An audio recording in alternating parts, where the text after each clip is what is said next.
People like can't. So I want people like that count. I'm gonna write my signature. All right. Sure. You have to make All it right. right. I'm just like, We are live. are we live? Okay. I just All right. Just me on Facebook being like, wait, are we or are we not? there's a red dot.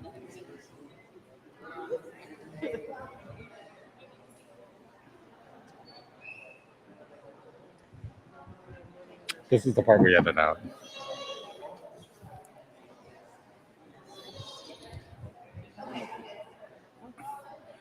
All right.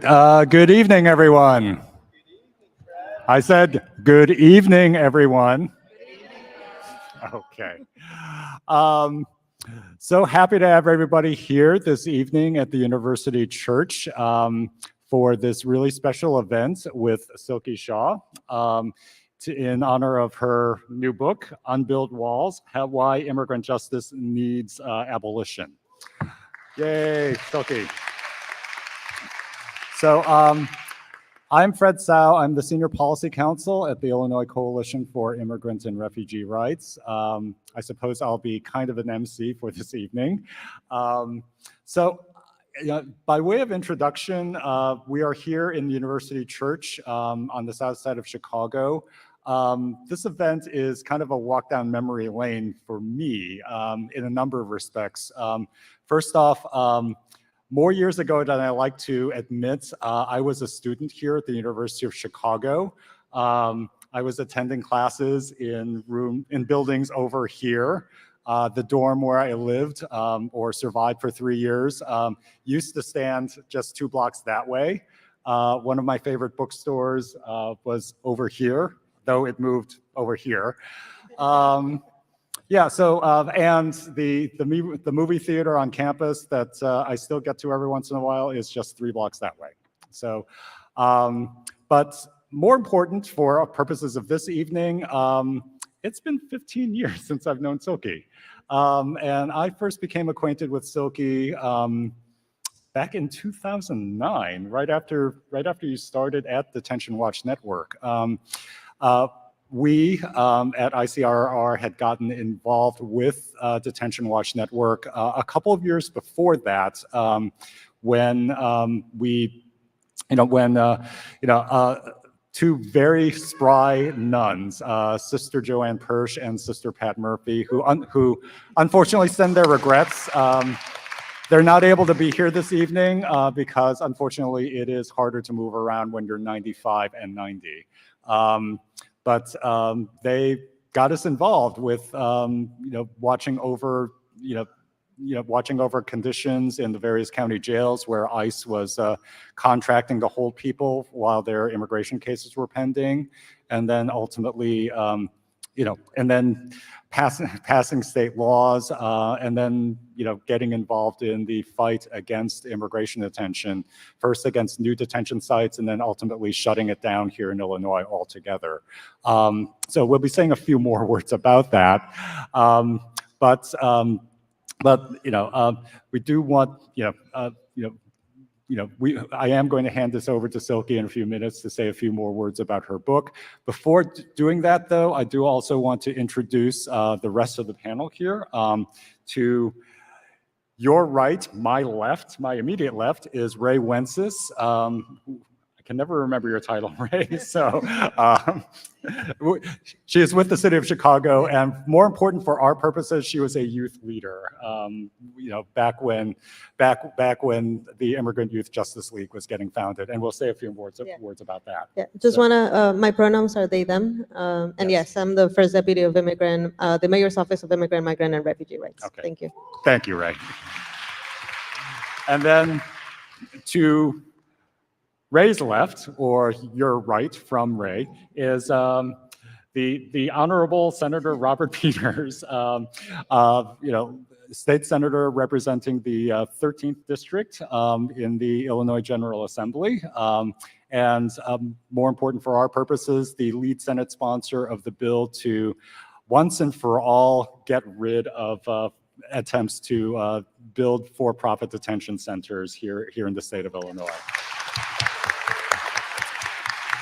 So I did also want to thank our sponsors, if I can remember them off the top of my head: the Woods Fund of Chicago, the Field Foundation of Illinois, SEIU Local 1, and Sydney Hollander and Kay Berkson. So a round of applause for our sponsors here.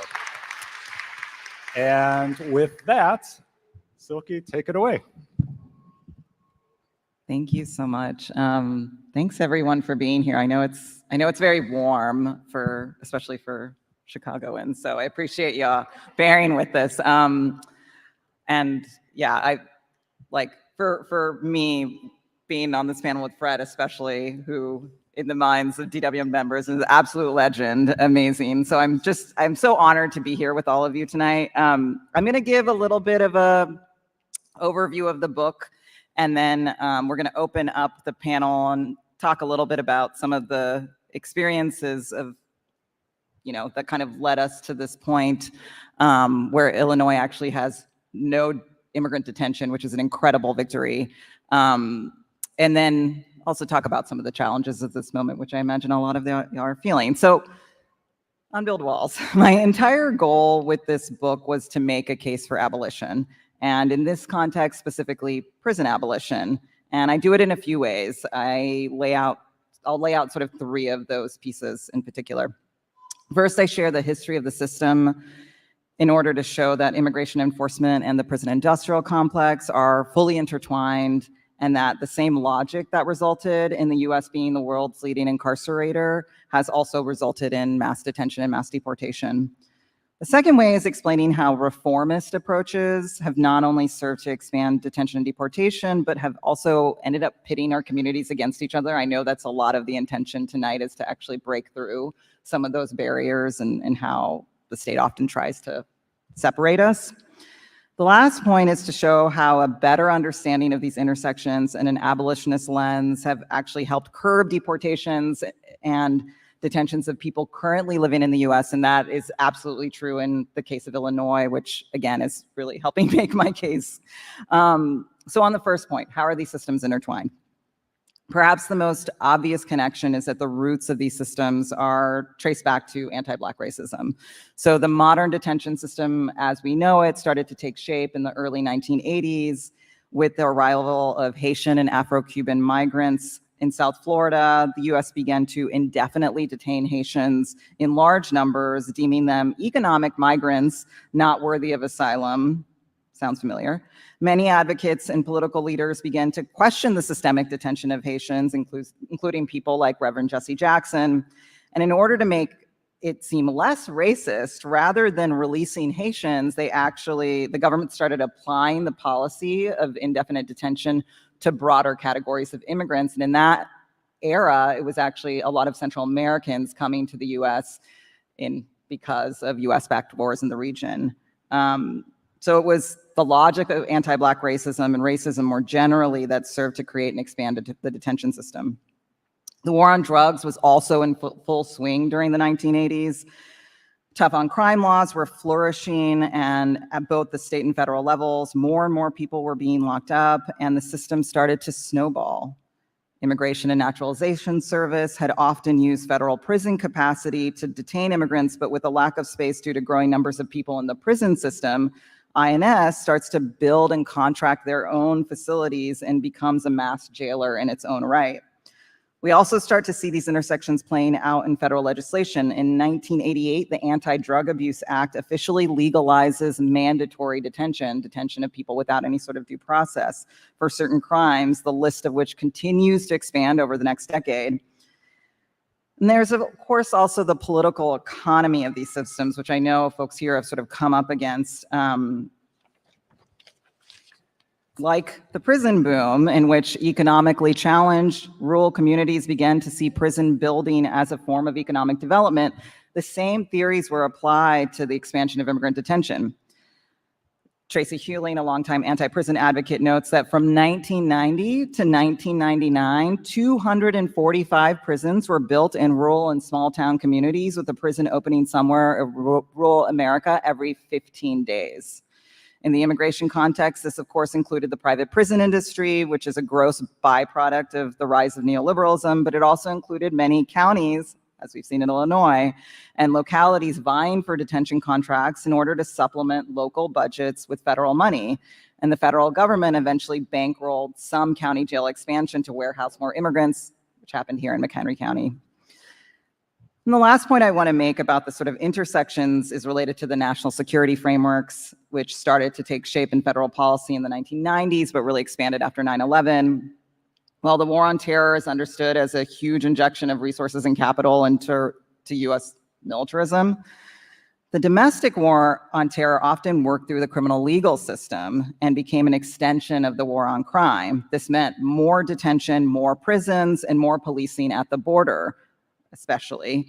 Because of this, by 2004, immigration crimes became the most prosecuted offense in the federal courts. Separate from the detention system, you start to see that sort of snowballing. A very quick summary of the intertwined points. I want to move on to talk a little bit about the reformist approaches, which are often informed by the idea of the good immigrant versus bad immigrant, which was really, really prominent, and it still is very prominent. Now we see it also in the sort of old immigrant versus new immigrant. But it's only those sort of binaries have really only resulted in more detention and deportation and divisions between our movements. In chapter 2, I unpack how this played out under the Obama administration.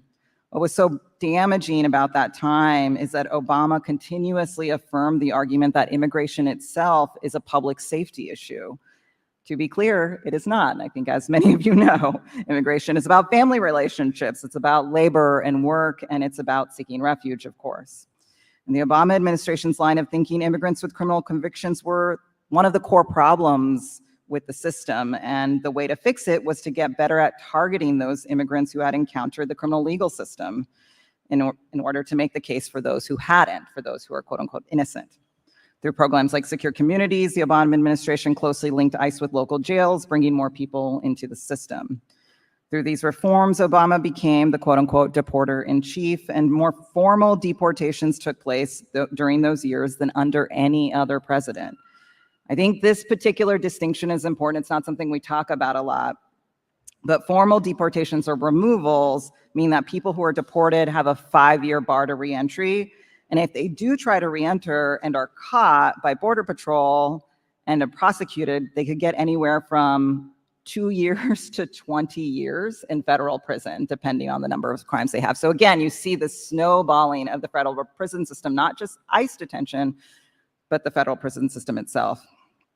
This is the system that is then handed over to Donald Trump, and then the Trump administration uses the carceral apparatus at the border, which has become that much more robust to carry out systemic family separations in 2018.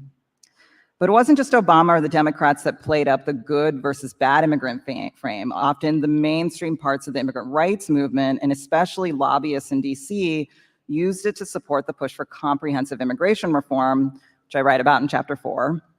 The logic of comprehensive immigration reform means trading off border militarization and more criminalization of migrants for mass legalization of the 11 million undocumented people living in the US.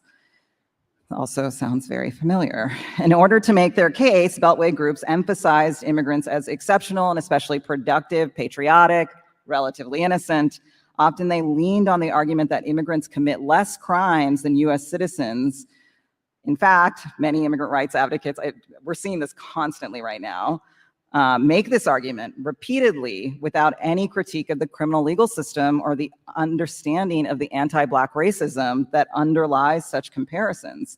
This sort of framing really ends up pitting working class communities against each other. It's like the model minority myth, often applied to Asian Americans. If there is a model minority, then there is an implied non-model minority that is perceived as inferior and therefore disposable. Okay, so lastly, I show in the book, and Illinois is an important case in this, how having a better understanding of the relationship between the prison industrial complex and immigration enforcement and embracing abolition has actually helped us start winning campaigns.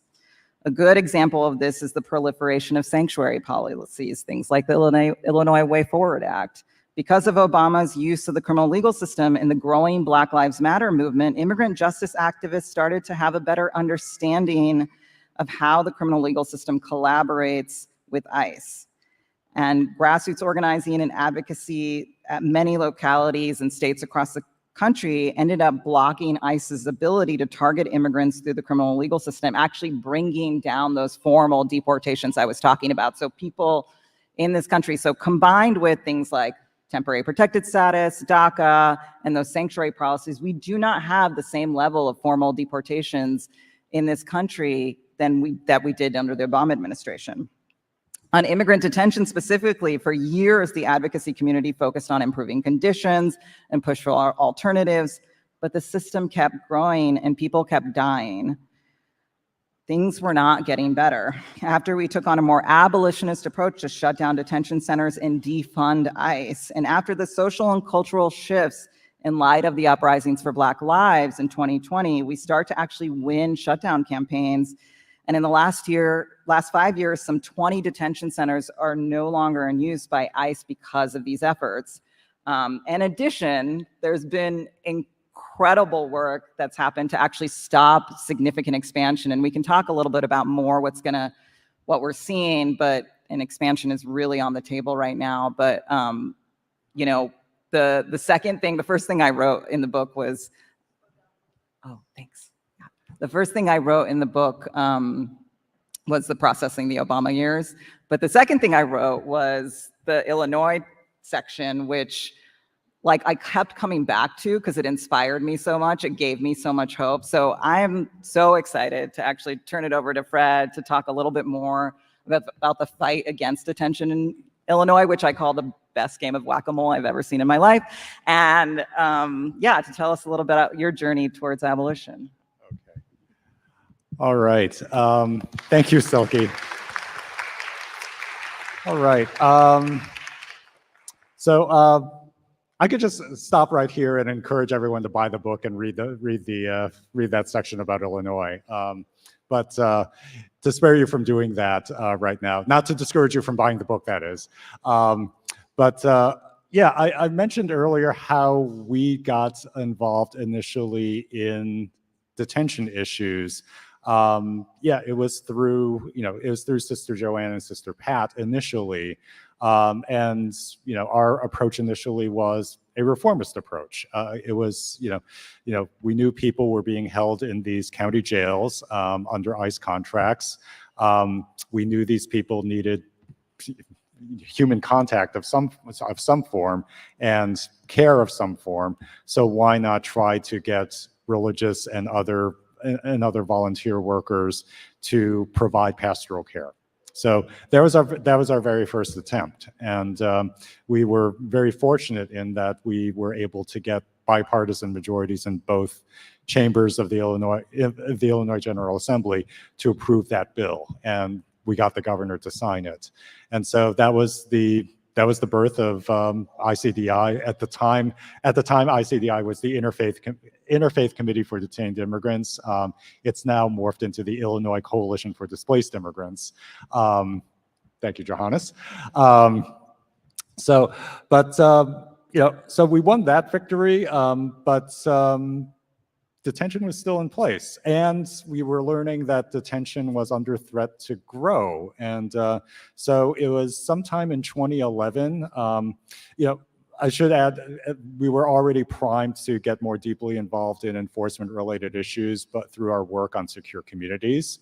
Yeah, we wanted to figure out, okay, what's our next fight? And we learned that ICE was wanting to build a for-profit immigration detention facility in Crete, Illinois. And I see Seta Smart here in the audience, and I know a number of other people from Crete are watching this on our Facebook feed. Yeah, so we were very, very fortunate in that Seta and many other leaders in Crete and in surrounding communities were willing to step up, get themselves organized, get out into the community, organize events, stand on street corners on weekend mornings, and probably most significantly organized a petition drive within the village of Crete that gathered signatures from 20% of the village's population. So a really, really impressive feat. At that time, we were also trying to pass state legislation, which unfortunately failed by one malfunctioning button on the very last day of session. It was the worst day of my life that did not, the worst night of my life that did not involve a date. But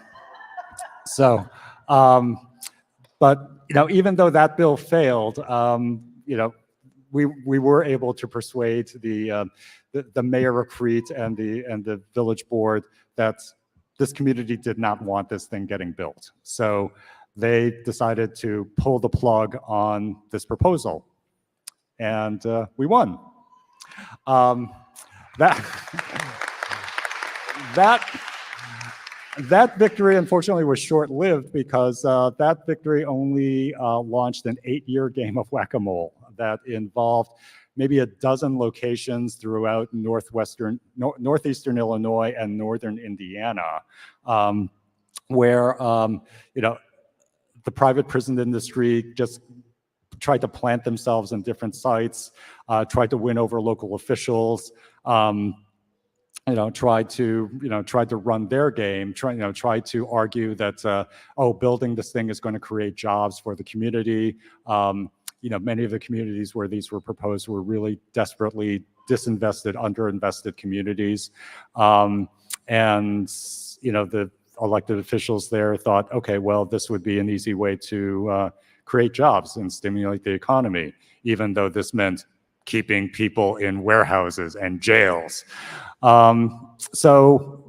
Again, fortunately, just as we did in Crete, we were able to find many really good, strong vocal leaders who got themselves organized, educated their neighbors, held events, in at least one case raised the issue of the for-profit detention center as an electoral issue, and in each round we were able to beat them. There was Crete, there was Joliet, there was Hobart, Indiana, there was Gary, Indiana, there was Hopkins Park in Illinois, there was Elkhart, Indiana. I'm sure I'm missing a few. Roselawn, Indiana, until we finally got to Dwight, Illinois. If you're not familiar with Dwight, Illinois, it's exit 217 on Interstate 55 on your way to St. Louis. We drive by there every time we go down to Springfield, and I smirk. Yeah, and I smirk. Unfortunately for us, by the time we found out about Dwight, the mayor and the village board were all bought in, and Dwight is small enough, unfortunately, that no one was willing to speak up locally. So even though we did our best to organize here in Chicago, many of the folks here in the church were involved in that, as well as organizing folks in central Illinois from various communities that were closer to Dwight. The village board still went ahead and approved this thing. That only made us mad. So we dusted off that bill. Remember that bill that from 2012 that lost on the final evening of session by one vote? We dusted that off. We rewrote it specifically to address the proposal in Dwight, which, by the way, involved the city getting a per diem for each person kept in the facility for each night. So the village would have gotten blood money from building this thing and having this thing operate. So we dusted that thing off. We found a very good House sponsor, Representative Kelly Cassidy, who passed this bill out of the House in her spare time while otherwise working on cannabis and reproductive rights. And then Representative Cassidy handed it off to Senator Peters, who did his magic on the Senate floor. And we were able to get this thing passed and off to the governor. And he signed this thing, and as of July of 2019, local communities here in Illinois were forbidden to enter into any contract with a private prison operator to build any kind of civil detention facility. That includes immigration detention. So we were, I'm not sure I don't think we were the first state to do this, but we were among the first to do this. So that still left a bunch of county jails that had ICE contracts. And so we were all set to go the following year to make a run at trying to kill off those contracts. And then the pandemic hit, which in some respects, delayed our being able to move anything in the General Assembly. But on the other hand, the pandemic also created some interesting conditions. So ICE was jailing far fewer people during the pandemic, but in at least one of the Illinois jails, there was a COVID outbreak. And in another jail, not in the state of Illinois, but over the border in Wisconsin, the jail authorities decided, okay, we are not going to accept any transfers that you send us, ICE, because we are so concerned about COVID. So what did ICE do? They yanked the contract altogether. So all of these created the conditions to start wondering, okay, well, the counties aren't making all that much money from keeping these people in the jails because there are far fewer people in the jails. So can't we just wipe out the contracts? So in one of the counties, McHenry County, I'm not sure if anybody is here from McHenry this evening, but I hope you're watching. The local leaders up there made a run at trying to pass a county board resolution to end the jail contract. Unfortunately, the county board, the county board rejected that resolution, but that only made them mad. And at this time, we were making a run at state legislation, the Illinois Way Forward Act, and the momentum that was created by the McHenry campaign helped feed the efforts to pass Illinois Way Forward, which forced the end of the jail contracts. And so we were able to get that passed in the General Assembly. Governor Pritzker signed it 3 years ago this month. And, as of 6 months later, there were no more jail contracts for ICE detention here in Illinois. Now, two things I should add here. So there was, it took a while to implement Illinois Way Forward, but when we did, we were able to force ICE to reevaluate the cases of all these people who they thought should be held in these county jails. And ICE ended up releasing half of them, which is amazing. So it's like half these people didn't even belong in ICE detention to begin with.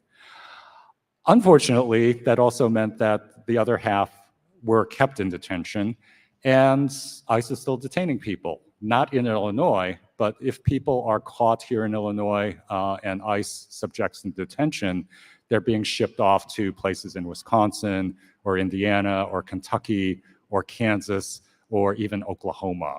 So, this is really a national problem.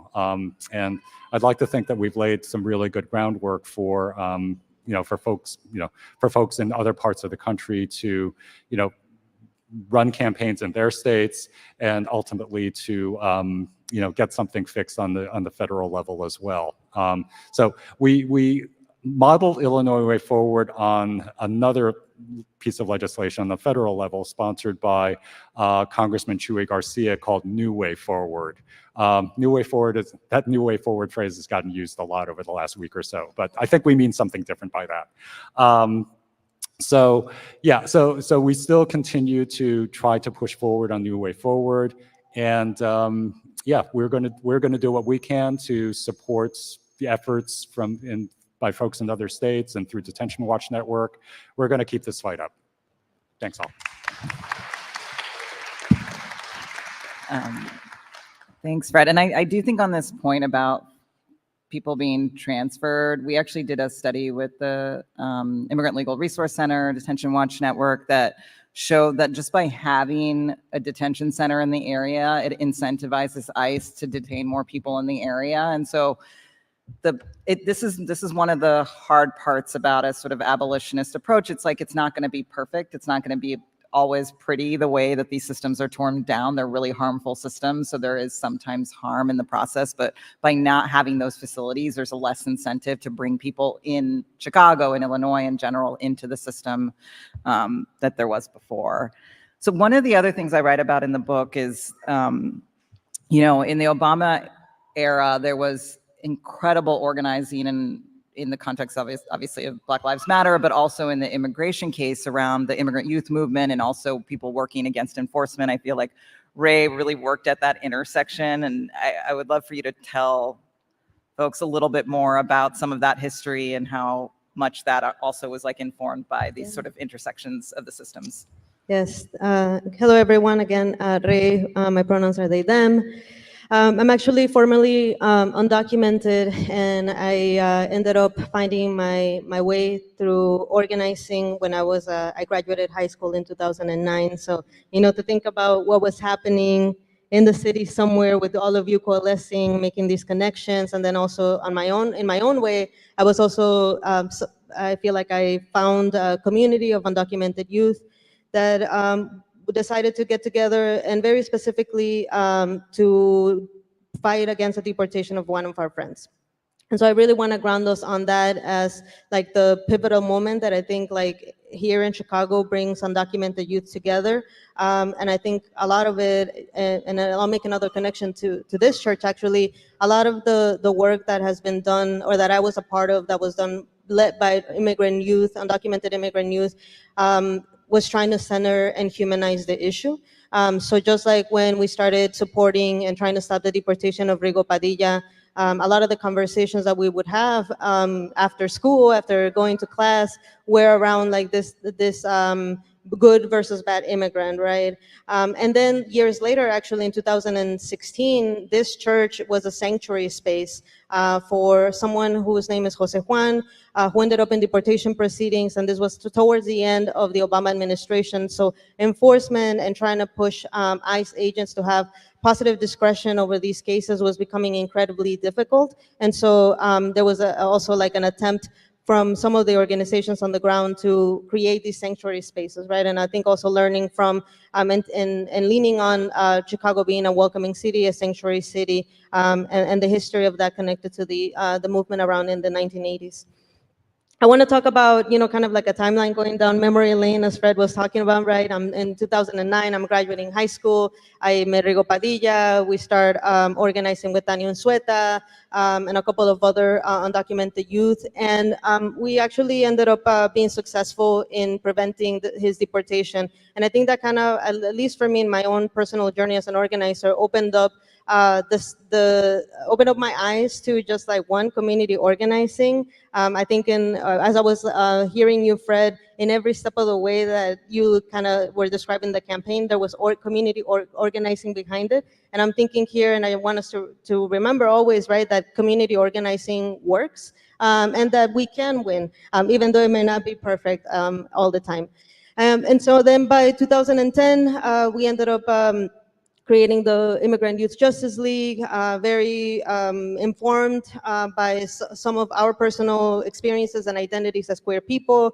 I remember we would talk about, okay, like some of us already came out of the shadows. Some of us already came out of the closet as queer, but we're also undocumented, and we're also undocumented. Like where do we come out of? And so it was like we're coming out of the shadows, right?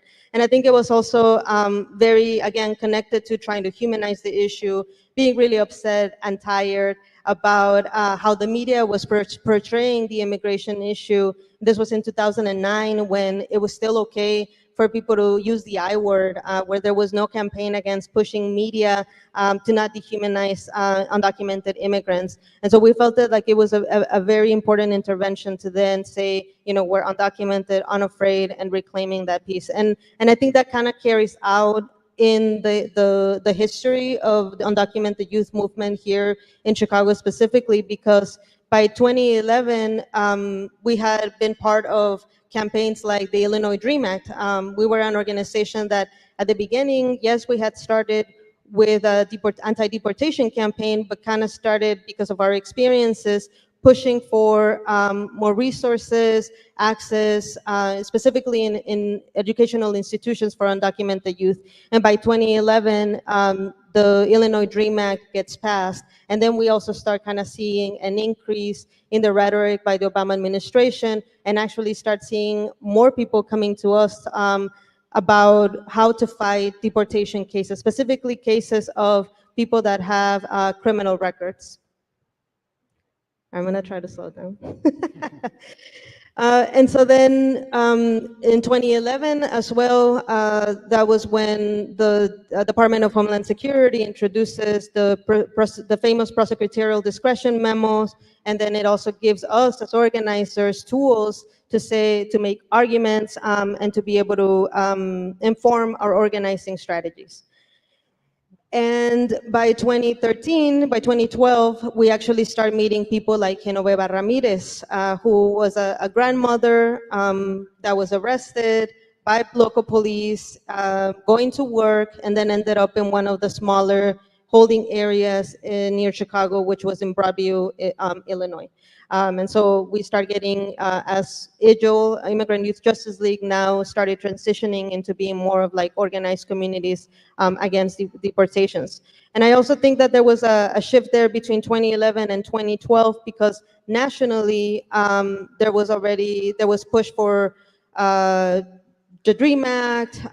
We were heavily involved in coalitions and networks nationally, like United We Dream, or the National NIA, the National Immigrant Youth Alliance, who were infiltrating detention centers, who were, doing massive national campaigns, really trying to call out the disparities and the injustice in the ways of the ICE machine was functioning, and really like how it was leading to increased deportations and criminalization of immigrant communities.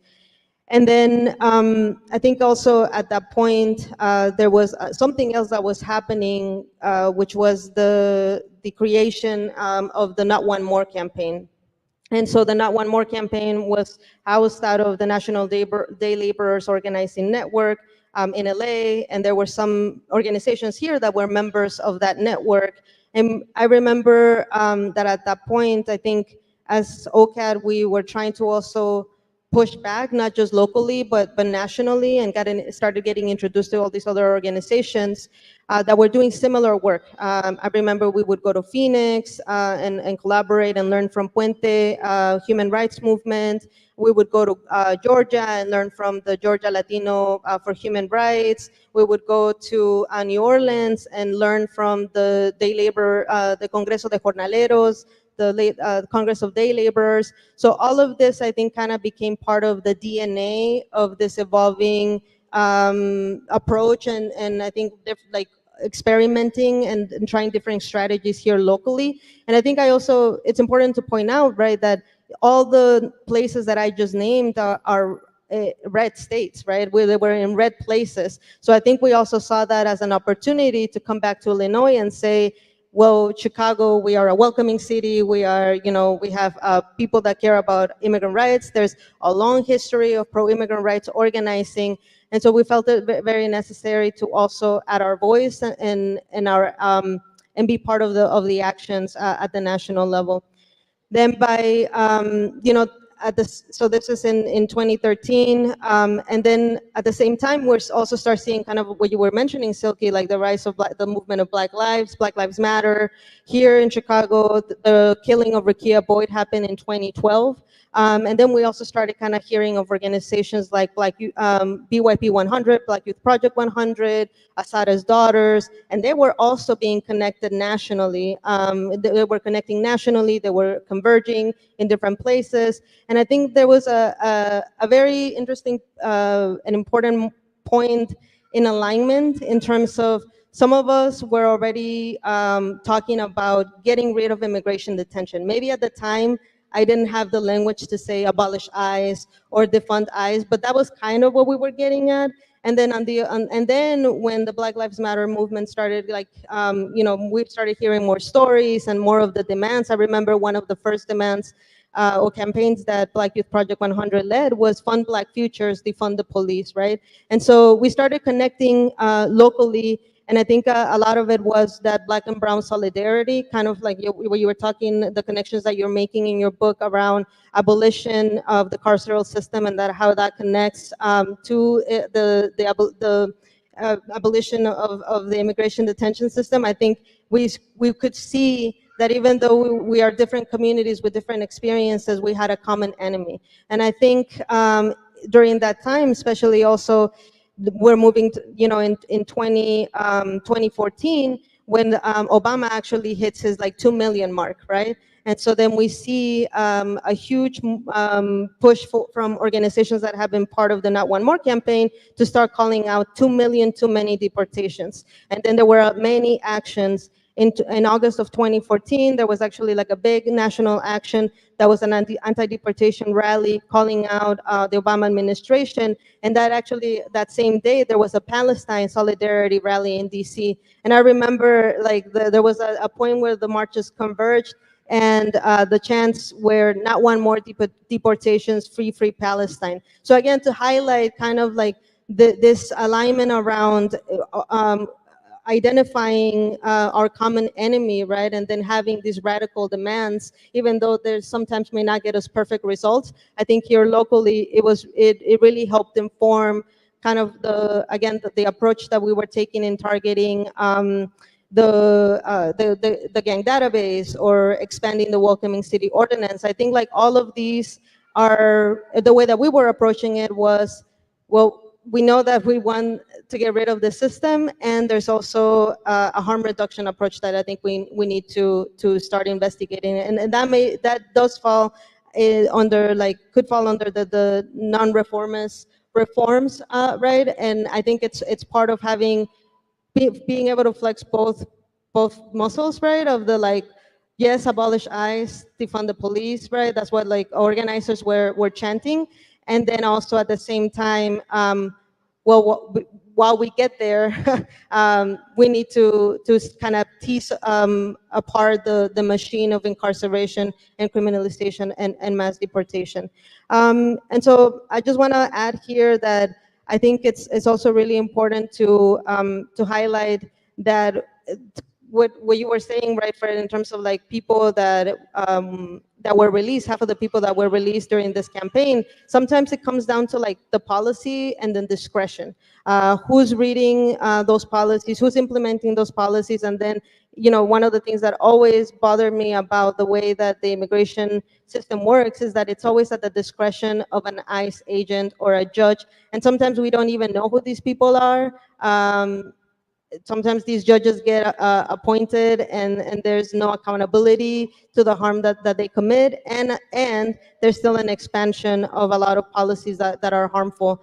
And so, just wanted to kind of name some of the points I think that are really important in the history here of undocumented youth, and kind of a lot of it was rooted also in finding community and finding each other, in creating coalitions, in coming together, and then finding that alignment. Ultimately, movements evolve, and organizations are vehicles to change, and organizations also change. But I think that we did benefited from the conditions. It was almost like it was at the right time, and a lot of things came together during that moment, during those like years that I focused on. Yeah, thank you so much. It's an incredible story, and I think there's so many lessons here. One is that so much of our fight was about learning from groups across the country. So Detention Watch Network, groups like the National Day Labor Organizing Network, and FIRM, other groups like coming together, learning from each other, and figuring out those strategies at the local level. I think there's no question that those sort of connections between immigrant youth and Black youth and people who are sort of fighting in these particular conditions, and finding those connections was such a critical part of building up that work. And then, one of the things sometimes, we want mass mobilizations, we want organizing, we want things to move, but we also want to translate these things into policy, which we really started to see. And I think especially the Illinois Coalition and also OCAD, the Organized Communities Against Deportations, have taught so many other parts of the country through these networks about those intersections, about what's possible,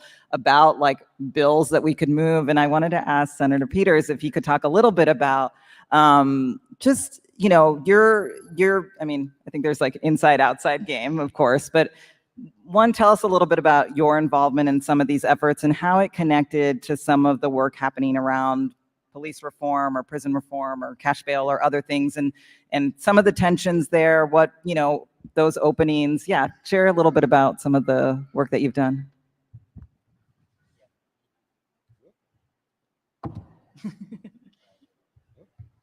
Now, okay.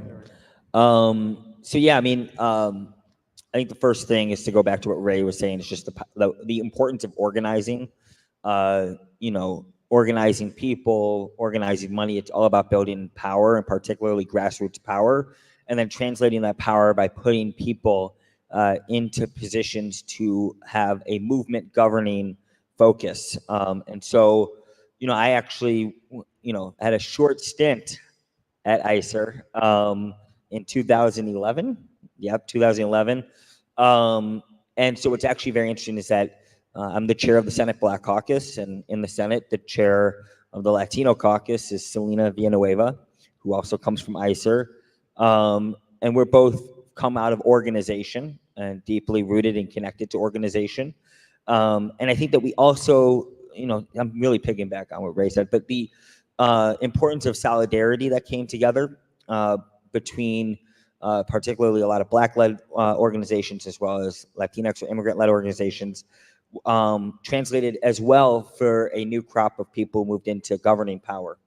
I say that to say I played a role as the Senate sponsor for ending the sort of private detention center work, and obviously was a strong supporter and sponsor of the Trust Act that became the Illinois Way Forward Act. And in fact, many members, particularly younger members of the Black Caucus, were supportive of these policies. On the flip side, when we ended cash bail in Illinois, I'll remember particularly my colleague who now works in the city, CPZ, Christina Pacione-Zayas, who was a senator, brand new senator, came up while we were having a massive debate about what would end up being called the Safety Act. And she gave this passionate speech. She had just been in there for 2 weeks. It was very risky for her to do that.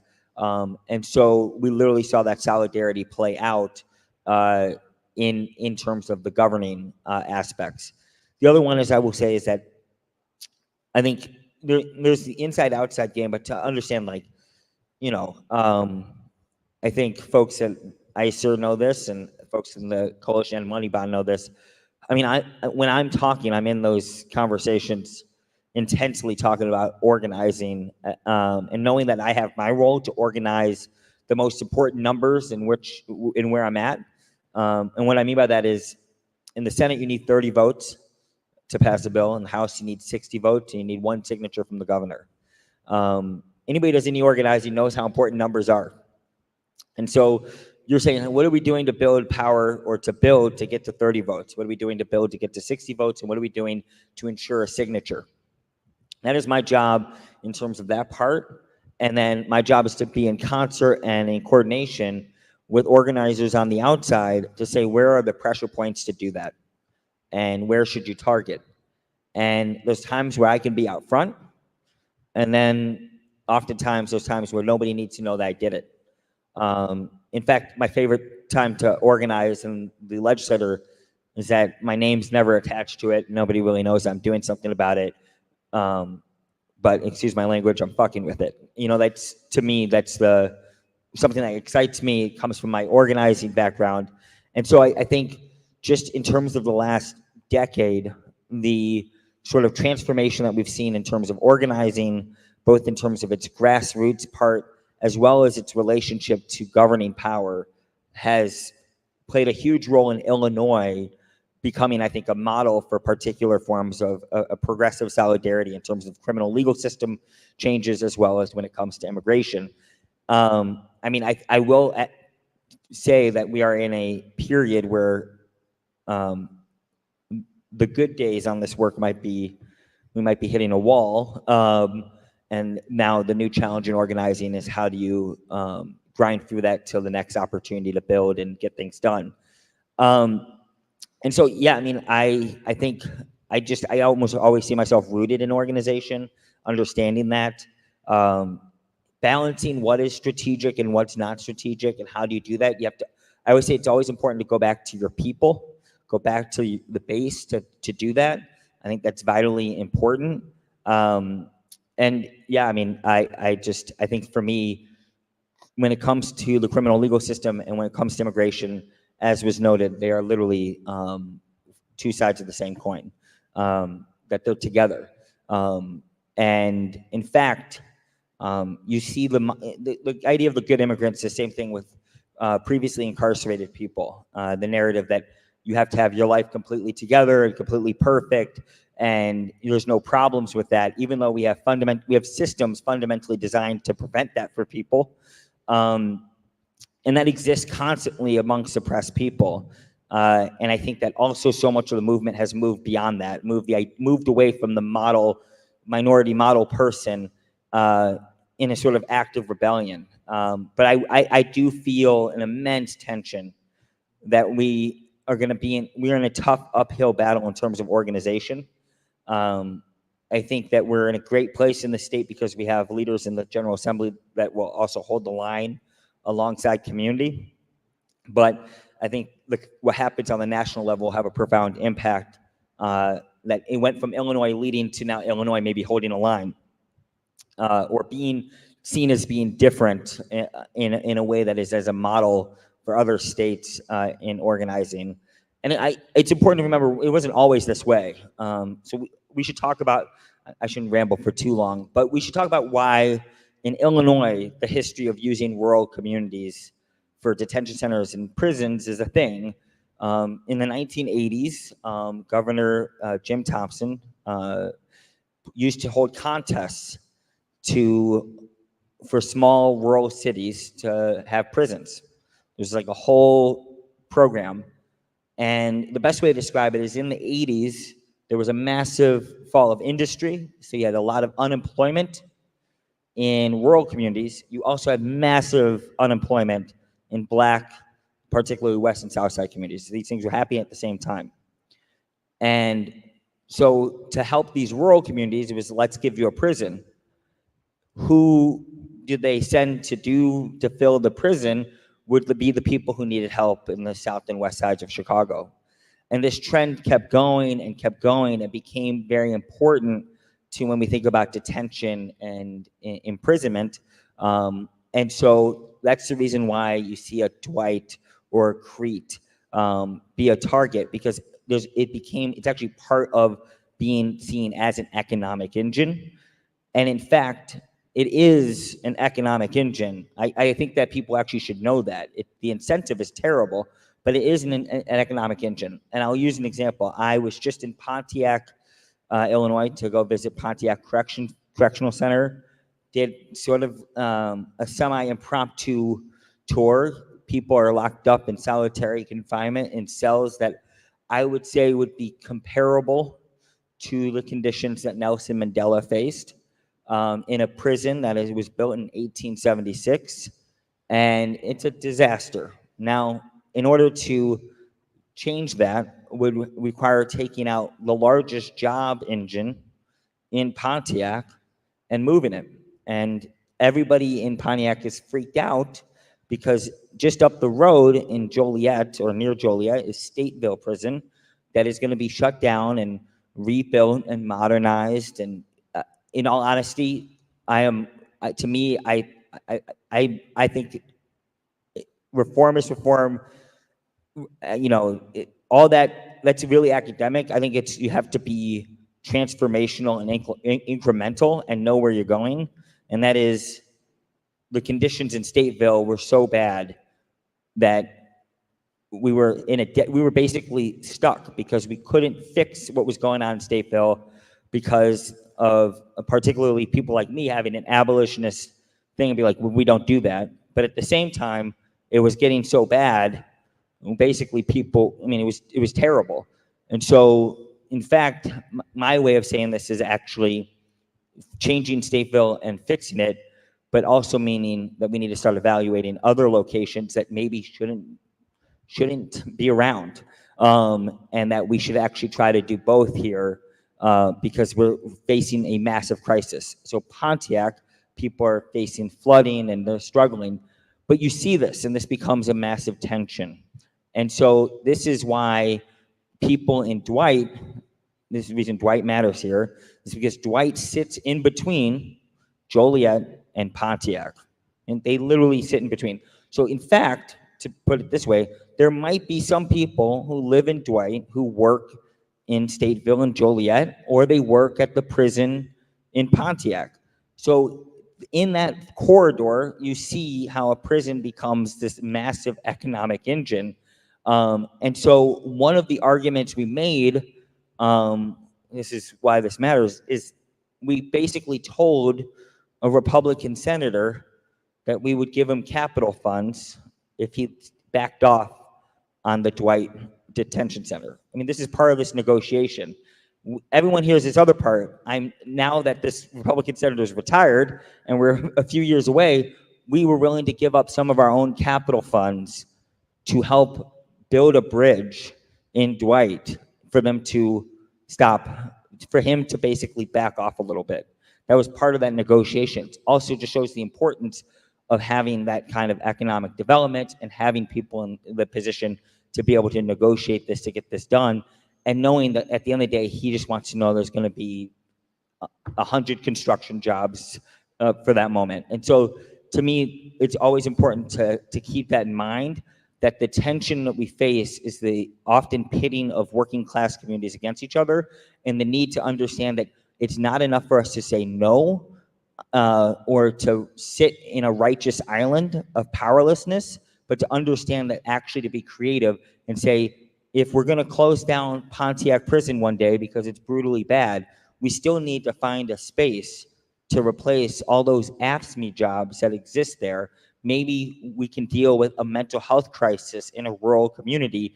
Where does the state step in? So it's not enough for us to close the prison, but it's to offer people a thing that is a transition. Otherwise, we will never get the change we want. And I always try to sort of emphasize that we are not actually, to abolish is not to necessarily to get away, it's to transform and to change. And that is what we are at the business of doing. And then, I think that just as we head into this next year or next couple of years, the conversation we're having around immigration and crime is not a good one. And I think that what is going to be important is that we have to be prepared that we are going to, in order to fight that the necessary evil of Trump that people may have, they're willing to look away from some of these other issues. But it's important to remember that you don't, to impact the presidency doesn't mean that you have to deal with the presidency. There's a bunch of other people who can feel the brunt of punishment who will send a message to the presidency, and that happens down ballot. And so it's actually very important that even at places like the state legislature throughout the country, that you're putting people who share your values there, because if you get enough of them, you're essentially building a base in government. Everything is in the constant tension of building a base. Just where that base lies can be all over. In this situation, a base within governing power. I'm done talking. I talk too much. Thank you.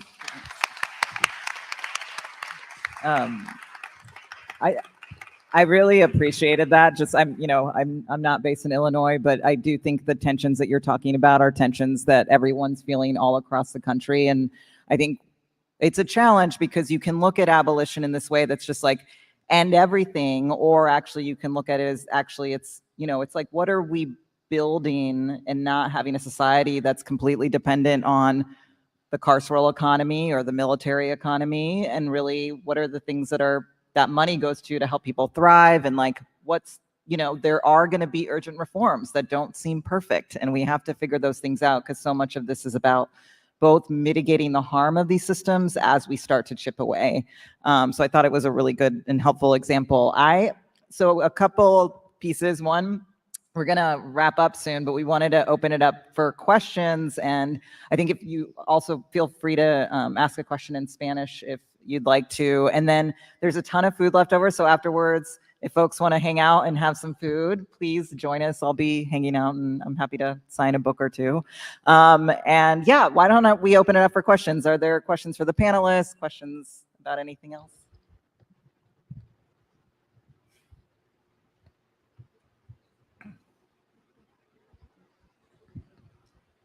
Don't be shy. There's a mic.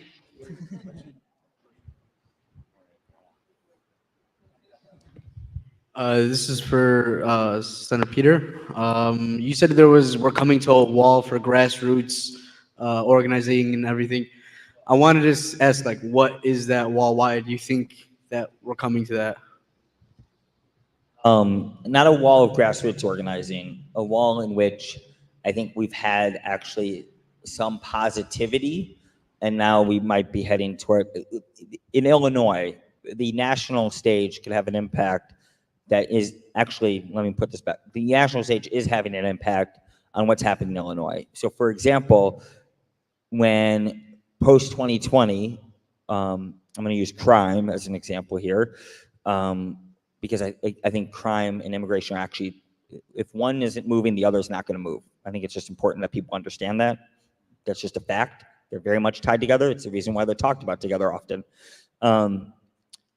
Post-2020, you had a, how do we describe it?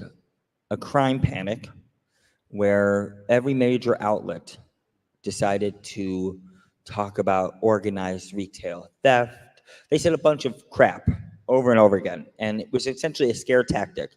Historically, we've seen this with any civil rights movement, is that especially crime is used as a way to undermine, and it's like a hint, hint, nudge, nudge. And 2021, we got a lot of things passed, dealing with immigration reform, dealing with criminal justice reform. And then you start seeing a slowdown. So for example, speaking of immigration, healthcare. We did this massive expansion when it comes to undocumented immigrants in healthcare. And then we saw it shrink. And the huge fight was to keep HBIA, to keep it alive. At the same time, we saw criminal justice reform bills, they don't move. They're stuck. That's not specifically because of an Illinois, like it's Illinois where this pressure is felt. It's actually because the national narrative starts seeping into Illinois.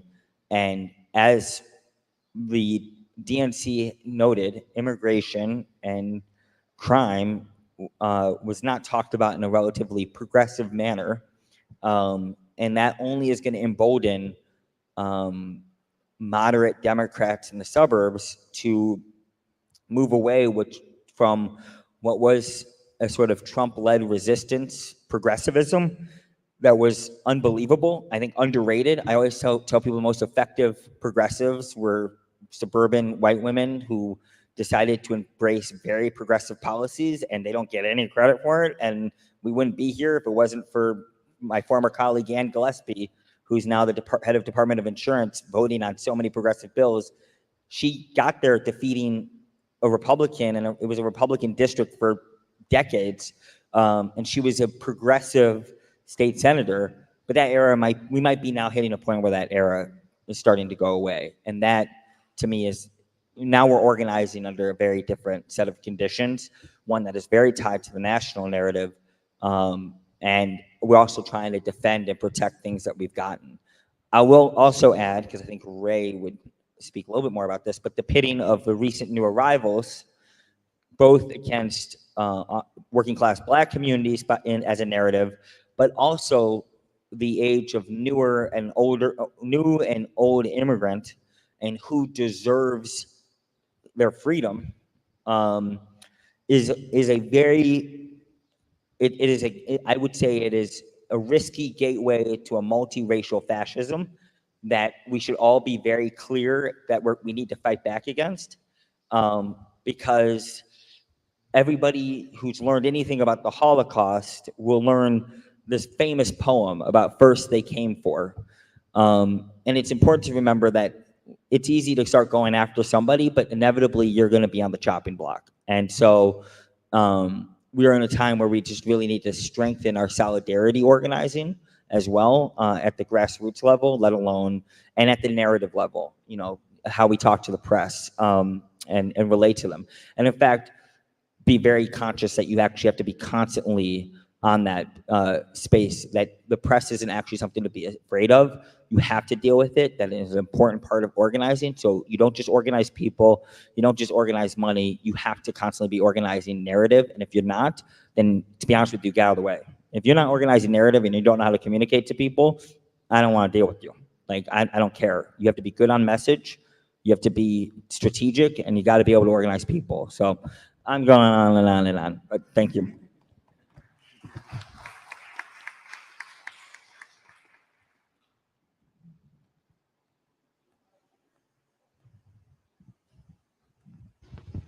Yeah, my question is, in organizing, I'm fairly new to it. I just joined OCAD last summer, and I'm learning a lot.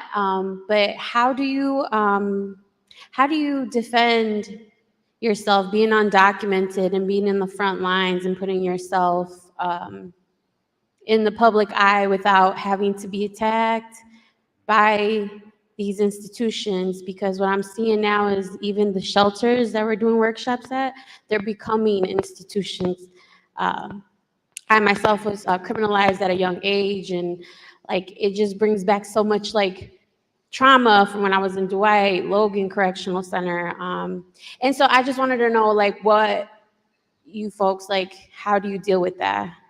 How do you?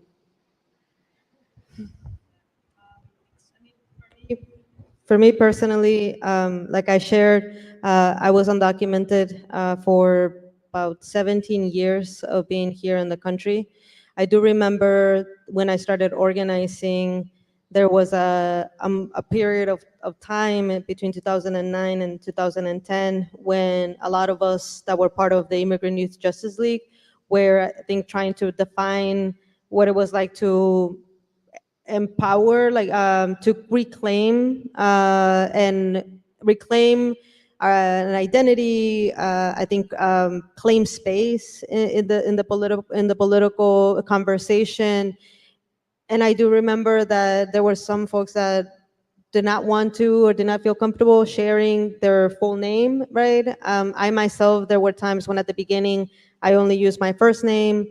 I think a lot of the concerns still remain in terms of what could be used, what gets published in media. I think, like, I remember hearing from attorneys like, we got to be careful, and also educating the media too on how they shouldn't be publishing every single detail. And, I think that there's definitely a piece around organizing media. Now, I personally made the decision of like sharing my full name and everything. I also started doing like direct action, civil disobedience, getting arrested. So I think it's like every step of the way, checking in with yourself about the risks, right? Checking in with your family, checking in with your community in terms of like how far they're gonna have or how they're gonna have your back. And then also having a strong network of support. I remember that when we used to when I used to be part of OCAD, there was always an attorney that we like knew, like, okay, we work with this attorney, we work with this network of attorneys that when we get arrested, they're gonna come out and they're gonna support us and they're gonna know kind of how to handle our cases and how to talk to the judge and the prosecutors, etc. So I think, again, it's always like checking in with yourself. And also, I think one of the, like, mental health is really important too.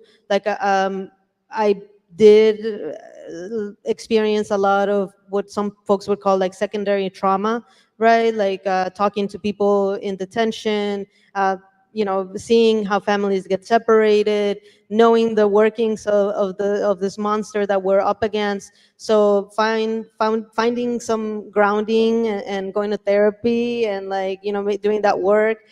I used to kind of shrug it off. but it became incredibly more difficult for me to be present and support my own community and myself when I wasn't doing okay. And so sometimes it's also okay to take breaks from movement, right? And you can find other ways to be involved. Like I remember there were points when I wasn't a part of organized communities against deportations, but I was sharing their petitions or going to the rally, right? I wasn't too in the weeds. But everyone has their own journey in terms of organizing. And I think now, in reflection of where I was in 2009, I think we've learned so much also about how to support each other in movement. So leaning on each other, I think it's always really important. Yeah. We have time for one more question. We have time for one more question.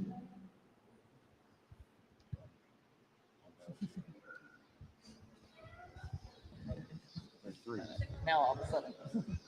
To me, the work that you did, Rey, on the gang database speaks to me of the beauty of organizing together with the Black community, the Latino community, the white community, everybody coming together to try and stop that. And I wish you would talk a little bit about that, because I think it's a great example.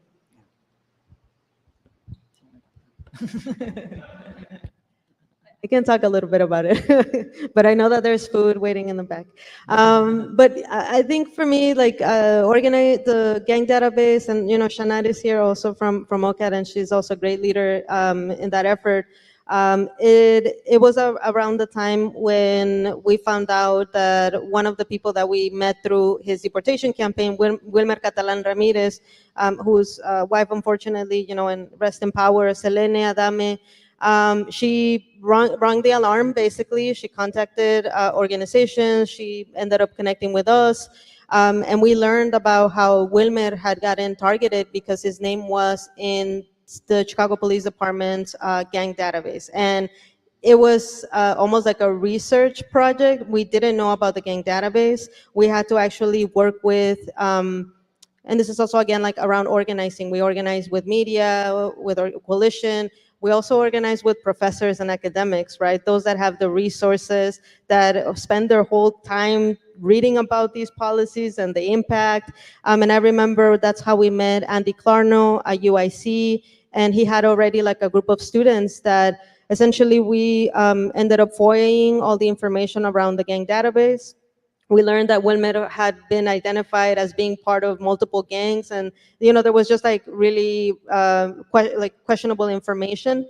That also helped us in terms of fighting his case, and then that led to also the finding that this database was being used to target predominantly Black youth here in Chicago, and that more than 20,000 people whose names were in this database, and they did not have any knowledge around this, right? So then we had population of undocumented immigrants who did not have knowledge about being put in this gang database and who were being targeted by ICE, and then also making the connections, right, with Black youth and Black men who had been targeted, who, when we would go up to the judge, they would get a different sentence because the judge was reading that they were in the gang database, but they had no knowledge around it. So that work was also, I think, part of I remember we would have meetings around liberatory versus reformist, and in our analysis of how to approach the gang database campaign, we were always about abolishing that specific system because of how problematic it was, how it targeted people, and then we tried to end with it. Unfortunately, as we get stronger as a movement, so does the opposition. And then that's when I think the city decided to take a more reformist approach and not necessarily get away with it. So again, with every step that we take forward, we always gotta be ready for the backlash. But I think it was really important during that moment. That was a campaign, again, where we identified a main target, and we also leaned on people's experiences and humanizing people, and we kind of like continue to push for getting rid of the gang database in that way. Thank you. Okay, we're gonna wrap up, but I did want to mention, based on what Ray was talking about, there is this resource called From Data Criminalization to Prison Abolition that was created by Community Justice Exchange, and it's so important to see. There's so many layers of these systems, and I know there's actually a coalition here that does a lot of work to sort of show how much, even when people are out of the system, if they've had any interaction with the system, they're more likely to get back into the system. And so I want to encourage folks to look at it. And I also wanted to mention that there is a reading and discussion guide for Unbuild Walls that just was finished by Rachel Zephyr. And it's on the Haymarket website, but it has a link to that resource and also information about OCAD and other groups that are doing work at these intersections. I want to thank the panel, thank you.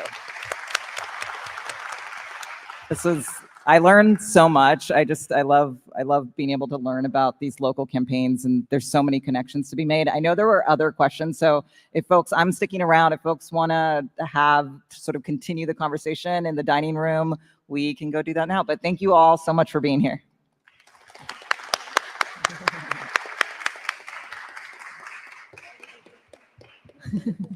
That was great. You guys this is like such an incredible event. Yes.